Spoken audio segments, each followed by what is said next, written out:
ស្រីម្នាក់នេះចំណាស់តែបងឃីមមិនបានជាបងមិនដាស់គេនៅទីសាធារណៈបែបនេះបងប្រាប់ខ្ញុំមកណាតើនាងចំណាស់តែឆាប់និយាយមកបងបើបងប្រាប់អូនតាមត្រង់អូនខឹងបងទេតាមពិតទៅតាមការពិតវាយ៉ាងម៉េចទៅបងឃីមនេះកំប្រាប់ណាថាស្រីម្នាក់នេះគឺជាគូដណ្ដឹងរបស់បងណាឃីមហើយនាងយ៉ាងម៉េចវិញទៅនាងចាស្មីននេះគេទាត់ក្បាលនាងចោលប៉ុណ្ណឹងហើយណាមិនដឹងខ្លួនទៀតមែនទេគិតតែបច្ចុប្បន្នអាណិតនាងខ្លាំងណាស់វាគឺជាការប៉ັດដែរទេបងឃីមខ្ញុំចង់ឲ្យបងផ្ដល់ការបកស្រាយមួយបកស្រាយនេះសម្ដីរបស់យើងនាងគ្មានតិចស្ដាប់ទេមែនទេឆាប់ចាក់ចេញទៅផ្ទះរបស់នាងវិញភ្លាមតែបើមិនចង់ឲ្យយើងក្តៅចិត្តតន់បងនិយាយតាមការពិតក៏បានដែរបងបានតាក់ទងជាមួយគេយូរហើយចាស្មិនគ្រួសារបងបានផ្សំគុំបងជាមួយដាលិនតាមពិតទៅបងគ្រាន់តែយកអូនមកកំដរពេលដែលបងឆ្លោះគ្នាជាមួយគេតែប៉ុណ្ណោះពួកយើងបែកគ្នាទៅណាឲ្យបងសុំទោសផងចាស្មិនបងសុំទោសចឹងមែនទេរយៈពេលជាច្រើនខែកន្លងមកនេះបងយកខ្ញុំមកកំដរអារម្មណ៍បងត្រូវទេបងចាំទុកណាបងឃីមបងនឹងមិនបានជុំមនុស្សស្រីដូចជាខ្ញុំបន្តទៀតនោះទេចាស្មិនឈប់សិនឲ្យបងសុំទោសណាបងគ្មានបំណងក្បត់អូននោះទេយ៉ាងម៉េចនឹងបងឃីមបើសិនជាបងនៅស្នាអាឡ័យវានឹងបងក៏ទៅយកវាទៅមិនចាំបាច់មកខ្វះជាមួយខ្ញុំនោះទេឆាប់ទៅយកវាឲ្យបាត់ទៅអត់ទេណាដាលិនបងមិនមានគំនិតដោយអ្វីដែលអូននិយាយនោះទេបងគ្រាន់តែសុំទោសគេក្នុងនាមជាសង្សារចាស់តែប៉ុណ្ណោះអូនកុំគិតច្រើនពេកណាពួកយើងឆាប់ទៅផ្ទះវិញទៅកុំឲ្យអូនដឹងណាថាបងនៅមានចិត្តស្ដាយស្រណងឬក៏ស្រឡាញ់មីចាស់ស្មីនម្នាក់នោះទៀតបើសិនជាអូនដឹងប្រកាសជាមានបញ្ហាធំជាក់ជាមិនខានឡើយ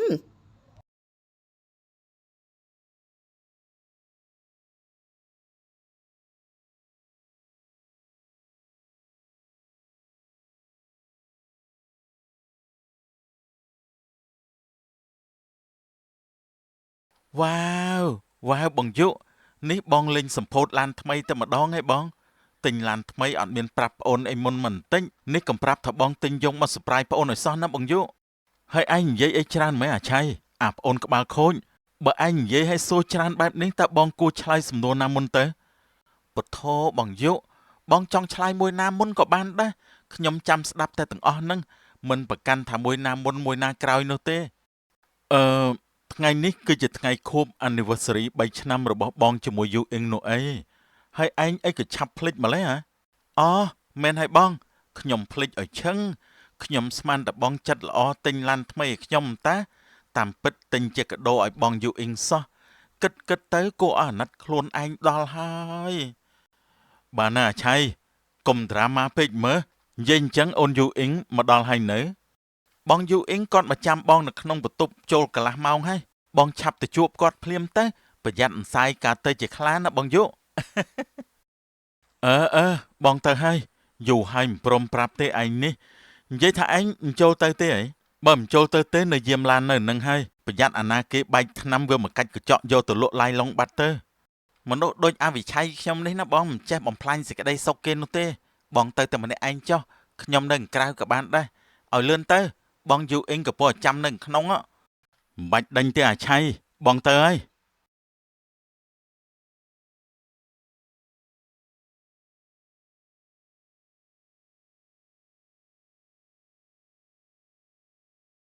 អូនមកដល់យូរហើយមែនទេយូអ៊ីង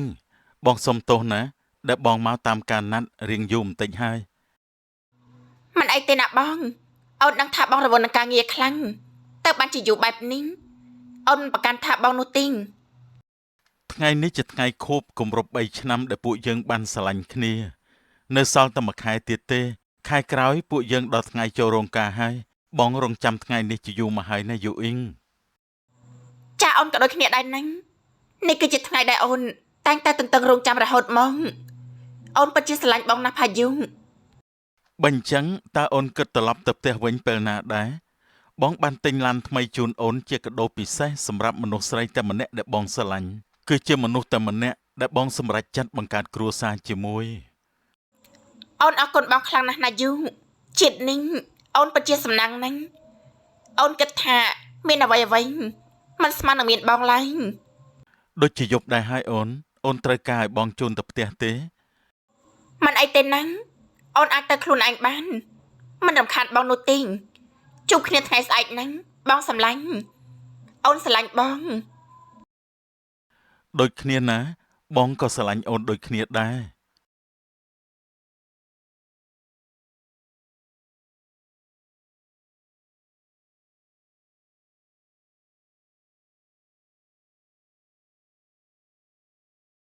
ហេតុអីបានជាទៅជាបែបនេះអញ្ចឹងយូអ៊ីង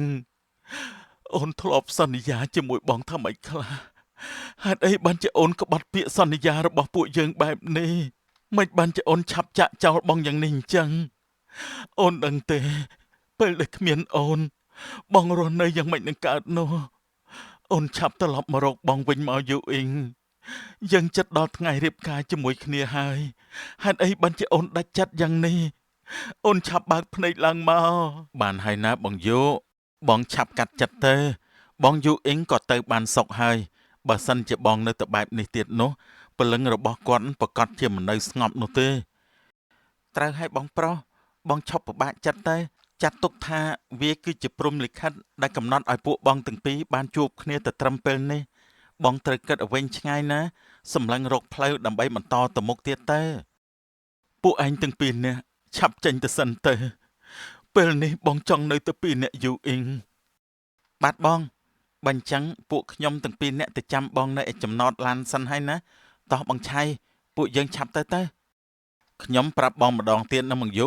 បងកុំគិតអីផ្ដេសផ្ដាសឲ្យសោះយ៉ាងណាក៏បងនៅមានប្អូនមានម៉ាក់មានប៉ាដែលចាំលើកទឹកចិត្តរបស់បងដែរពួកយើងស្រឡាញ់បងយូអ៊ីងអូនឮបងនិយាយទេហេតុអីក៏អូនស្លាប់ទៅទាំងវេទនាបែបនេះអូនចាក់ចេញទៅទាំងមិនបានលាសំបីតែមួយម៉ាត់បងពិបាកទទួលយកណាស់អូនដឹងទេបងសូមស្បត់ថានឹងសងសឹកទៅវាវិញចំពោះអ្នកណាដែលធ្វើឲ្យអូនទៅជាបែបនេះបងមិនឲ្យវាបានសុខនោះទេខ្ញុំទទួលបានដំណឹងពីថ្នាក់លើមួយចំនួនហើយណាលោកមនុស្សដែលពាក់ព័ន្ធនៅក្នុងការស្លាប់របស់អ្នកនាងយូអ៊ីងនោះមានឈ្មោះថា Jasmine គេមានបងប្អូនស្រីម្នាក់ទៀតឈ្មោះថា Sonny នាងទើបតែរៀនចប់ហើយពេលនេះនាងកំពុងតែដាក់ពាក្យធ្វើការនៅក្នុងក្រុមហ៊ុនរបស់លោកដែរ Sonny នាងដាក់ពាក្យធ្វើការនៅក្នុងក្រុមហ៊ុនរបស់ខ្ញុំអញ្ចឹងហ៎ហើយចុះសំណុំរឿងរបស់អូនយូអ៊ីងនោះយ៉ាងម៉េចទៅហើយខាងប៉ូលីសមានវិធានការយ៉ាងណាបន្តទៀតទេបាទលោកខាងមន្ត្រីជំនាញគេរាយការណ៍មកថាអ្នកនាង Jasmine គឺគ្មានកំហុសនោះទេពេលនោះក៏នាងស្វឹងស្រារួចហើយដើរឆ្លងផ្លូវប៉ុន្តែអ្នកនាងយូអ៊ីងបើកឡានហួសល្បឿនកំណត់ទាំងមិនបានមើលភ្លើងក្រហមទើបបង្កឲ្យមានការវាក់អើគ្នាជាមួយអ្នកនាង Jasmine ទើបរេចង្កូតទៅបុកជាមួយនឹងបង្គោលភ្លើងស្លាប់តែម្ដងទៅបើសិនជាគ្មាននរណាម្នាក់អាចរកយុត្តិធម៌ឲ្យអ្នកស្លាប់បានទេចាំខ្ញុំជាអ្នករកយុត្តិធម៌ឲ្យមនុស្សដែលខ្ញុំស្រឡាញ់ដោយខ្លួនឯងទៅចុះលោកនិយាយនេះបានន័យថាម៉េចខ្ញុំមិនយល់ទេលោកមិនអីទេខ្ញុំអរគុណលោកខ្លាំងណាស់ពេលនេះខ្ញុំសូមលាលោកទៅវិញសិនហើយបាទអញ្ជើញតាមស្រួលណាមានបញ្ហាអីអាចតាក់ទងមកពួកខ្ញុំបាន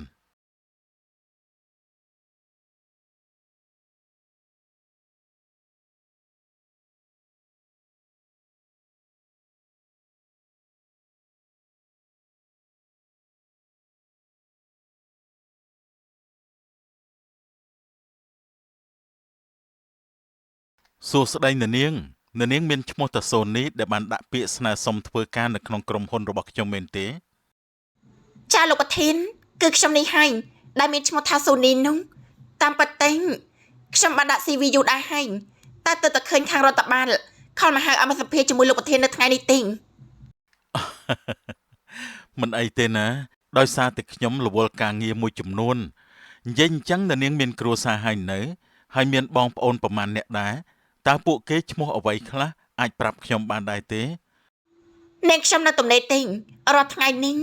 មានតែពីរអ្នកបងប្អូនតែប៉ុណ្ណឹងបងស្រីរបស់ខ្ញុំមានឈ្មោះថា Jasmine ពួកខ្ញុំគឺជាក្មេងកំព្រាឪពុកម្ដាយពួកគាត់ទាំងពីរបានលាចាកលោកទៅតាំងពីពួកខ្ញុំនៅក្មេងមកម្លេះ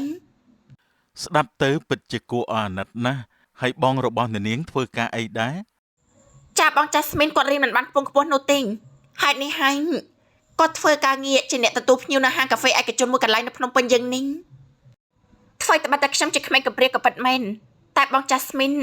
តែងតែនៅក្បែរនឹងមើលថែខ្ញុំនិងផ្ដល់កម្លាំងចិត្តឲ្យខ្ញុំគ្រប់ពេលវេលាតាំងពីខ្ញុំនៅក្មេងមកម្លេងខ្ញុំយល់ហើយបើអញ្ចឹងចាប់ពីថ្ងៃស្អែកនេះទៅអ្នកនាងអាចអញ្ជើញមកធ្វើការបានហើយណា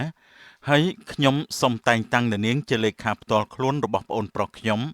ដែលជាអនុប្រធាននៃក្រុមហ៊ុនមួយនេះសម្រាប់ប្រាក់ខែដំបូងដែលខ្ញុំនឹងផ្ដល់ជូនទៅកាន់អ្នកនាងគឺមានចំនួន$700អ្នកនាងមានសំណូមពរអ្វីបន្ថែមដែរទេ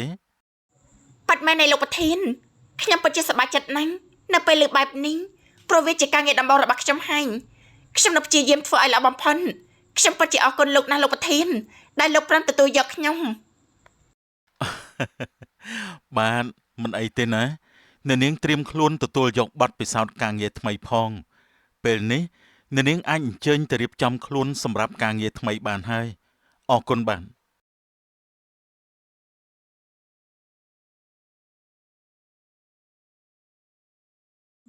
បងស្រីនៅពេលនេះប្អូនបានសភាជាប់ហើយណាប្អូនម្នាក់នេះគឺពិតជាសប្បាយចិត្តខ្លាំងណាស់បងសុំចូលរួមអបខាងណាសុននេះប្អូនចង់បានអីប្រាប់បងមិនណាចាំបងទិញឲ្យមិនអីទេបងប្អូនសុំត្រឹមតែឃើញបងមានសុខភាពល្អ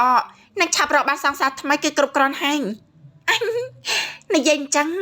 ប្អូនបានលើគេសួរដេញដោលតាក់តងជាមួយបងទៀតណាសួរតាក់តងជាមួយបងគេសួរតាក់តងជាមួយបងនឹងរឿងអីតាំងគេស្គាល់បងដែរមែនទេមិនដឹងដែរតែគេសួរថាមានបងប្អូនប្រមាណអ្នកនិងមានបងស្រីធ្វើការអ្វីដែរបង Jasmine កុំភ្លេចណាថាពីពេលនេះតែងប្អូននឹងមើលថែខុសត្រូវលើបងវិញហើយណាមិនដំបងណាខ្ញុំនឹងនាំបងចេញពីផ្ទះជួននេះឲ្យបានហើយពួកយើងនឹងទៅរស់នៅកន្លែងថ្មីអាចថាជាបុរីឬក៏ជាផ្ទះល្វែងតែបងក៏បារម្ភណាទុកឲ្យខ្ញុំជាអ្នករ៉ាប់រងគឺខ្ញុំសុំបងរំលោះណាសិនសាមលុយសិនតែណាសុននេះចាំមានលុយក្រុមចាំយើងទិញដាក់កបានដែរណាពីព្រោះថាមួយរយៈនេះបងបានឃើញព័ត៌មានដែលគេចុះផ្សាយតាក់ទងជាមួយដេកឃ្លីននៅផ្ទះច្រើនណាមិនអីទេណាបងយើងរកមើលក្រុមហ៊ុនណាដែលច្បាស់លាស់ហើយមានប្លង់រឹងផ្ទះកម្មសិទ្ធិត្រឹមត្រូវដែលអាចទុកចិត្តបានណាបង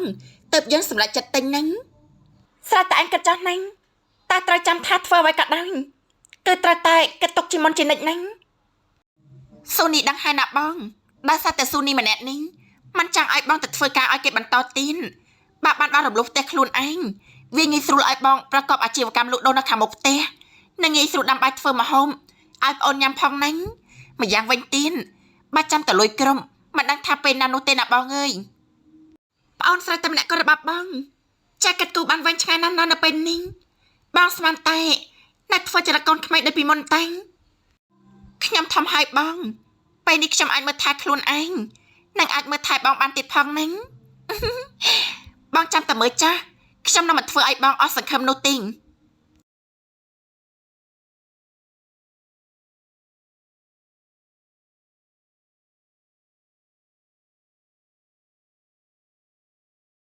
ណែថ្ងៃនេះម៉ាក់បានធ្វើស៊ុបពិសេសសម្រាប់កូនទាំងអស់គ្នាហ្នឹងអូយម៉ាក់នេះកូនញ៉ាំមិនកើតទេព្រោះកូនប្រុសដ៏គួរឲ្យស្រឡាញ់ម្នាក់នេះបានញ៉ាំបាយពីក្រៅមកច្រើនឡើងណែនពោះទៅហើយណាម៉ាក់យ៉ាអាក្បាខូចឯងនេះចេះតែអញ្ចឹងហើយឲ្យតែញ៉ាំរបស់ម៉ាក់ធ្វើទិញទួយមិនបានទេតែបើសិនជាមហូបសង្សាររបស់វាធ្វើវិញគឺថាស៊ីមិនចេះឆ្អែតតែម្ដង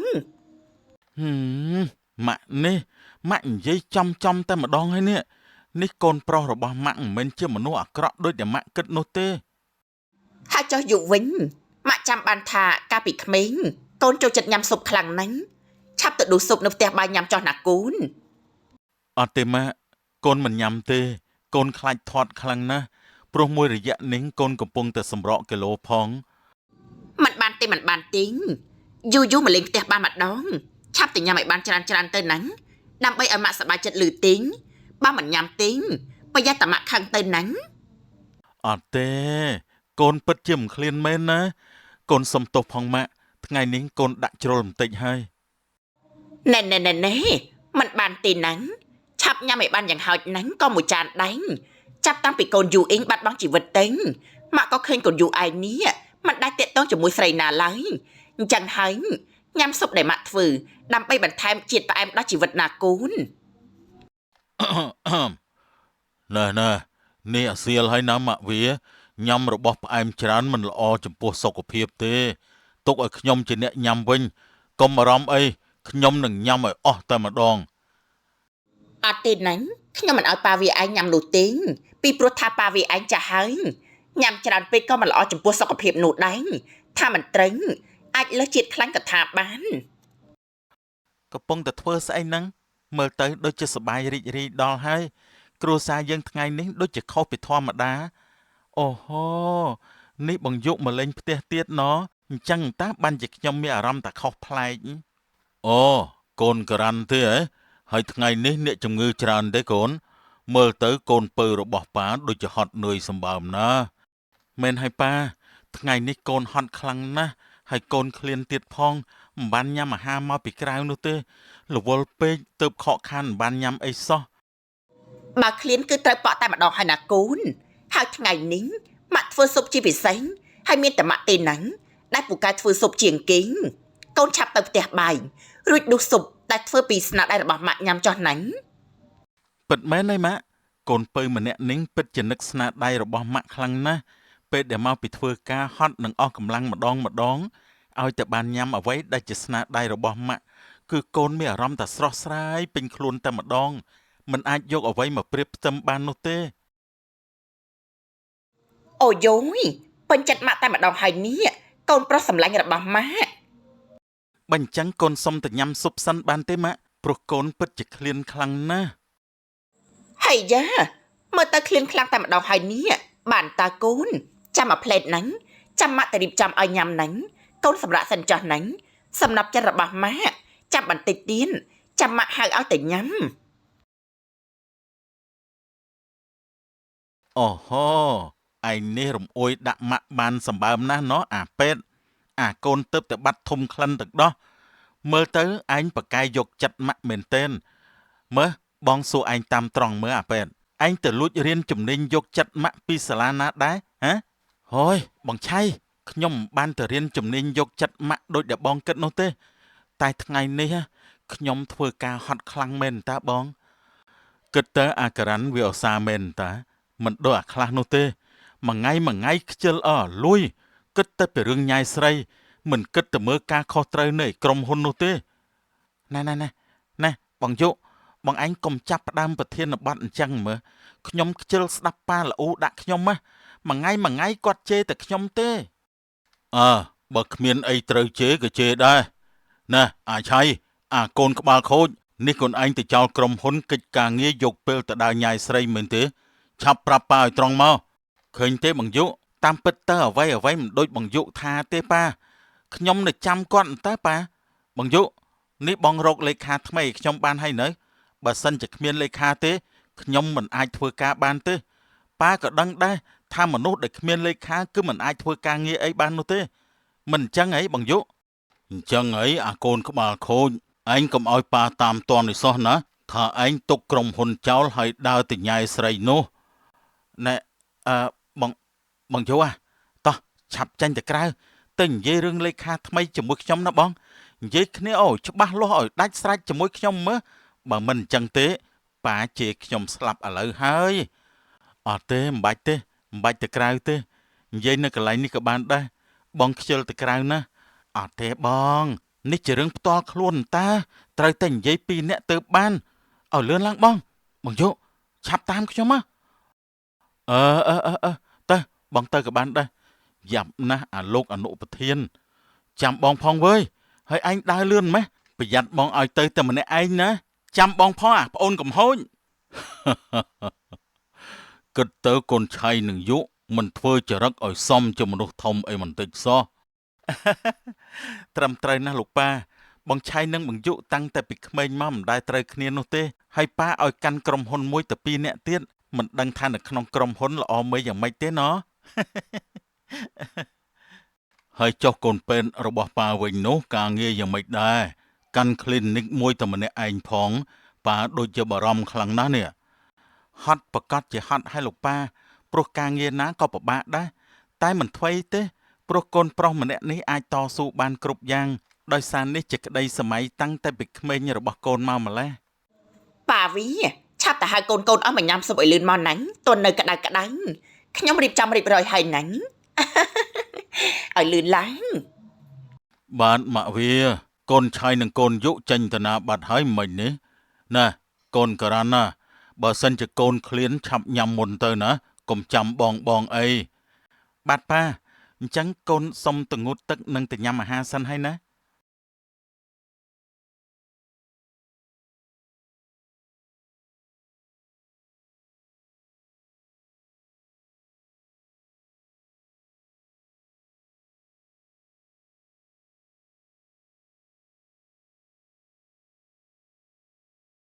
យ៉ាងម៉េចទៅឲ្យបងយុ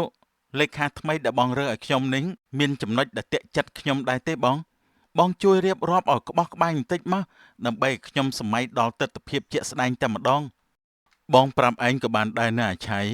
លេខាថ្មីរបស់ឯងមានកម្ពស់ប្រមាណជា1ម៉ែត្រហួសចិនទម្ងន់វិញគឺ70គីឡូមុខមាត់វិញខ្ជូតគួរឲ្យស្រឡាញ់ដូចបង្គោលភពផ្កាយអញ្ចឹង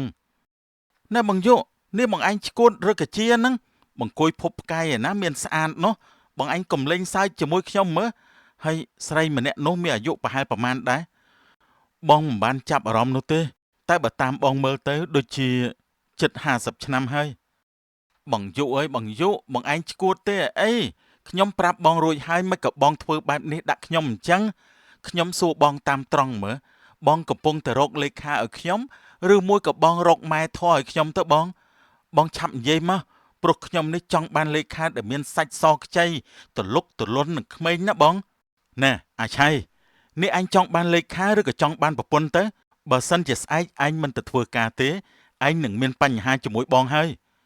នេះបងចង់ធ្វើបាបខ្ញុំមែនទេមិនអីទេខ្ញុំនឹងរើសលេខាថ្មីដោយខ្លួនឯងបងចាំតែមើលចុះអត់ទេឯងមិនអាចរើសបានដោយខ្លួនឯងទេគឺបងនឹងរើសឲ្យឯងលេខាថ្មីរបស់ឯងគឺជាប្អូនស្រីនៅនាងចាស់ស្មិនស្អីគេនោះ